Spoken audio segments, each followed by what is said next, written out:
You know that moment when you see a white egret standing perfectly still in a sun-drenched rice paddy? That brilliant white against all that green. It just makes you pause, right? It's so incredibly elegant. Today, we're going to dive into the world of this absolutely captivating bird. And that quote really nails it. An egret isn't just a bird, it's living, breathing art. So let's get into what makes this creature so graceful, how it makes its living, and why that image of it just seems to connect with us on such a deep level.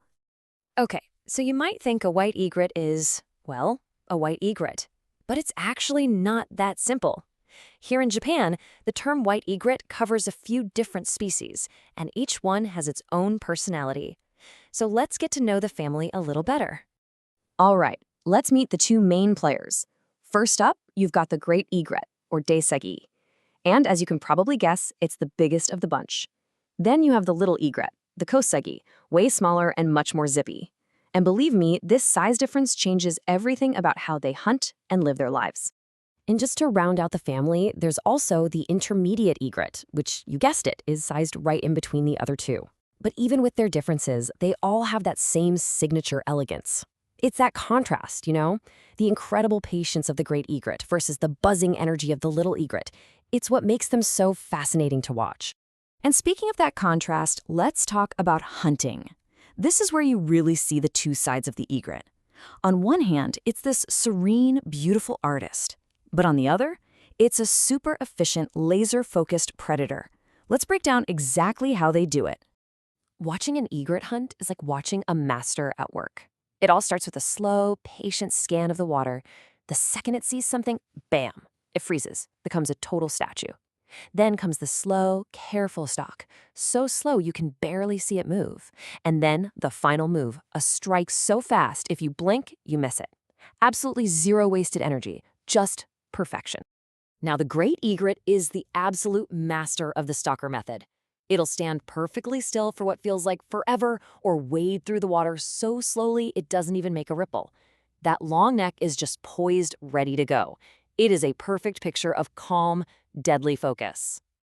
The little egret, though, totally different story. It is all action, a real agile opportunist. You'll see it dashing around, stirring up the bottom with its feet, sometimes even flapping its wings to scare fish out of hiding. It's this high-energy approach that lets it snag prey the patient method might miss. It's a completely different style, but just as effective. So we've met the artist and the hunter. But what about their stage? Why are rice paddies the place we so often see these birds? I mean, it's such an iconic scene, right? But it turns out there are some very, very practical reasons behind it. Think about it from the egret's perspective. A rice paddy is basically a five-star resort. First, there's an all-you-can-eat buffet of little fish, frogs, and insects. Second, the water is the absolute perfect depth for wading around and hunting. And third, there's usually shelter nearby, reeds and trees for a quick rest or a safe place to nest.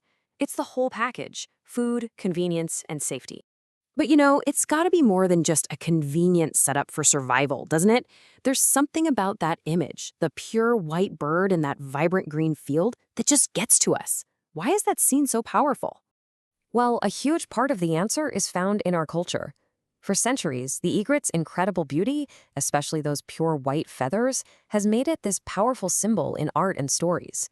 Its elegance goes way beyond just the physical. And if you want a perfect example of this beauty, look no further than its breeding plumage. In breeding season, egrets grow these incredibly delicate, almost lace-like feathers called Kosa-gi. They aren't even for flying, they're purely for showing off during courtship to attract a mate. It's nature's own high fashion, making the bird even more elegant for one of life's most important moments. And because of this beauty, the egret has come to mean so much.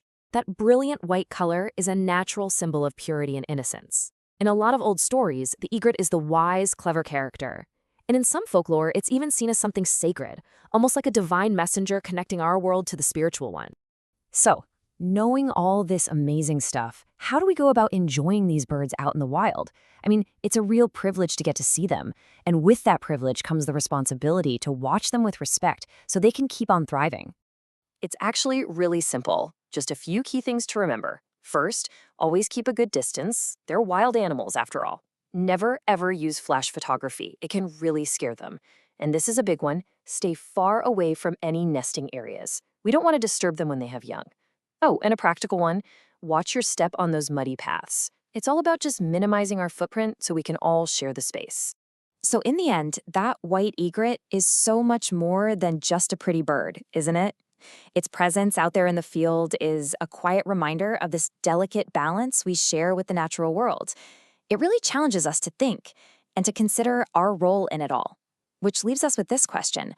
What does it truly mean for us to coexist with the living art that nature creates all around us?